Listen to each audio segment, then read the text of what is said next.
नमस्ते दोस्तों। आज की जो रेसिपी है वो है मटर तंदूरी लच्छा पराठा। जी हाँ दोस्तों, लच्छा पराठा बनाएंगे, वो भी बिल्कुल तंदूरी स्टाइल में। आप लोग मटर का पराठा तो बनाते ही हैं, लेकिन इस सीज़न मैं आप लोग के साथ कुछ स्पेशल पराठा ट्राई करना चाहती थी, वो भी लच्छा पराठा तंदूरी स्टाइल में। तो मैंने इसे तैयार किया है बिल्कुल दो तरीके से मैं लच्छे पराठे की रेसिपी आपको दिखाऊंगी। यकीन मानिए आप लोग को बहुत ही पसंद आएगा। हाईवे ढाबे पे आप लोग अक्सर प्याज के पराठे खाते हैं, गोभी के, आलू के, लेकिन बहुत कम मटर के तंदूरी पराठे मिलते हैं, और वो भी घर पर। तो चलिए फटाफट शुरू करते हैं मटर तंदूरी लच्छा पराठा। तो इसके लिए सुबह सुबह मैं उठकर और धूप में बैठकर मटर छिलने बैठ गई। सर्दी की जो धूप आती है ना, उसमें मटर छिलना मुझे बड़ा पसंद है। तो खूब सारी मटर मैंने छिल डाली। मैंने भी तय किया था कि सुबह मैं इसका तंदूरी लच्छा पराठा बनाऊंगी। तो मटर छिल के उसे मैंने धो दिया, फिर पैन चढ़ाया, उसमें डाला सरसों का तेल, जीरे का तड़का, सूखी धनिया और जो मटर छिली थी वो डाल दी। फिर इसमें मैंने डाला खूब सारा हरा लहसुन और खूब सारी हरी मिर्ची। फिर डाला इसमें नमक, लाल मिर्ची और धनिया पाउडर। सबको अच्छे से चला लिया और इसे ढक के पकने के लिए छोड़ दिया धीमी आंच पर। तो बस कुछ ही देर में जो मटर थी वो बिल्कुल पक के तैयार हो गई हमारे मिक्सचर के लिए, पराठे के मिक्सचर के लिए। तो चलिए अब इसे मैं ठंडा कर लेती हूँ, और ठंडा करके यहाँ मैंने मिक्सर ग्राइंडर में डाल दिया और इसे दरदरा ही पीसा मैंने। तो इधर मटर तो तैयार हो गई भरने के लिए, और अब लगाएंगे आटा। 2 कप गेहूं का आटा, थोड़ा सा नमक, थोड़ा सा तेल और पानी डाल के इसे मैंने गूंद लिया। तो जैसे कि मैंने कहा था, मैं आप लोग को 2 तरीके से लच्छे पराठे की रेसिपी दिखाऊंगी। तो पहला वाला इस तरीके से मैंने लिया, एक बड़ी सी आटे की लोई ली, परथन लगा करके, और इसे बिल्कुल बड़े शेप में, गोल शेप में बेल लिया। फिर ऊपर से तेल लगा के ब्रश से अच्छी तरीके से पराठे के ऊपर अच्छे से लगा लिया तेल, और अब एक के ऊपर एक इस तरीके से इसे फोल्ड करना शुरू कर दिया। तो देख सकते हैं दोस्तों, मैं बना रही हूँ लच्छा पराठा, और अब इसे मैं फोल्ड कर रही हूँ घुमा घुमा के गोल शेप में।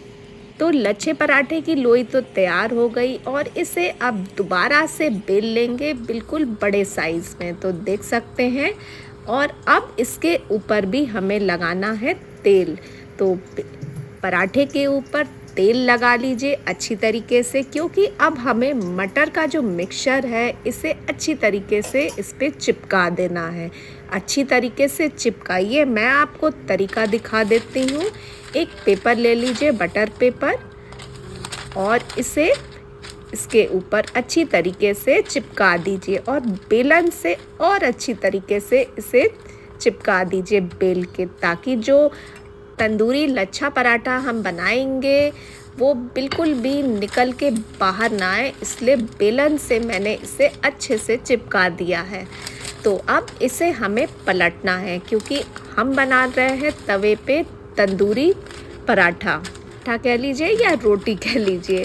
तो चलिए देख सकते हैं, इसे मैंने पलट दिया है। ये है पहला तरीका, और इस पे हम लगाएंगे पानी।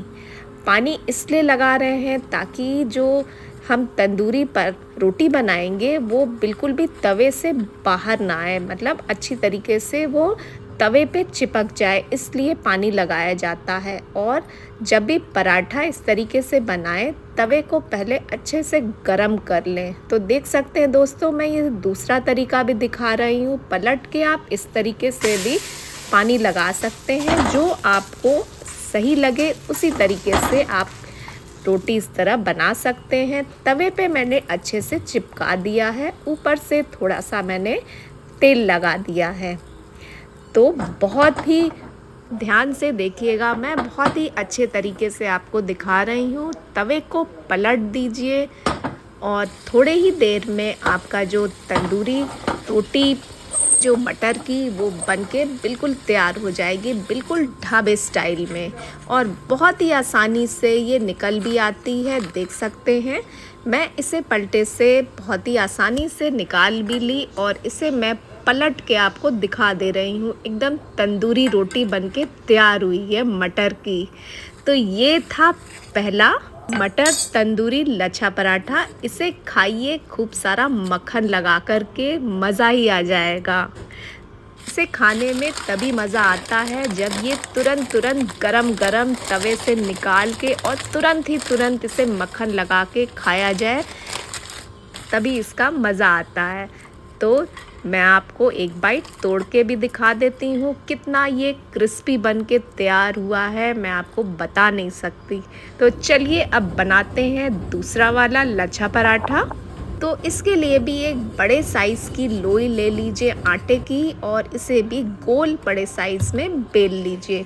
ऊपर से तेल लगा के अच्छे से, और उसके बाद जो मटर का मिक्सचर है उसे भी अच्छे से स्प्रेड करके लगा दीजिए रोटी पर। और उसके बाद एक के ऊपर एक इस तरह से फोल्ड कर दीजिए। तो ये तो बहुत ही आसान है बनाना। तो इसे भी राउंड राउंड घुमा करके इसकी भी एक लोई तैयार कर लीजिए, इस तरीके से देख सकते हैं। और परथन लगा के इसे गोल एकदम बेल लीजिए, बिल्कुल भी बाहर नहीं आएगा आपका मटर। ध्यान दीजिएगा मटर का कोई टुकड़ा बड़ा ना रहे। तो देख सकते हैं दोस्तों, ये है दूसरा वाला लच्छा पराठा। इसका आप चाहें तो तवे पे सेक के दोनों तरफ से लच्छा पराठा बना सकते हैं, या फिर जो मैं तरीका दिखा रही हूँ तंदूरी लच्छा पराठा। तो तंदूरी लच्छा पराठे के लिए भी इसे दूसरी साइड से इसे पानी लगा दीजिए अच्छी तरीके से और तवे पे चिपका दीजिए। जैसे कि मैंने कहा था, तवा पहले से ही गर्म होना चाहिए। और तब रोटी को डालिए और अच्छे से चिपका दीजिए, फिर इसे तुरंत पलट दीजिए। तो इसे मैंने थोड़ा सा पका करके इस पे मैं अब लगाऊंगी तेल। तो तेल थोड़ा सा लगा करके और इसे मैं दोबारा पलट दूंगी और थोड़ी ही देर में ये हमारा दूसरा वाला मटर का लच्छा पराठा बनके तैयार हो जाएगा। तो है ना दोस्तों, बहुत ही आसान, आप इसे घर में बनाइए और खाइए। मैं नाश्ते में अक्सर सर्दियों में मटर का जो सीज़न आता है ना, उसमें मैं अक्सर मटर के लच्छे पराठे खाती हूँ। मैंने सोचा आप लोग के साथ भी ये रेसिपी शेयर करती हूँ, बहुत ही अलग तरीके से है। मटर के भरवा पराठे तो हम लोग अक्सर बनाते हैं, लेकिन इस तरीके से बनाइए तो खा के मज़ा ही आ जाएगा। खूब सारा मक्खन लगाइए चटनी के साथ, सब्ज़ी के साथ, जिसके साथ भी आपको पसंद हो उसके साथ सर्व करिए। दोस्तों बताइए दोनों पराठों की रेसिपी आप लोग को कैसी लगी, शेयर करिएगा, कमेंट्स में ज़रूर बताइएगा। मैं चलती हूँ, बाय बाय।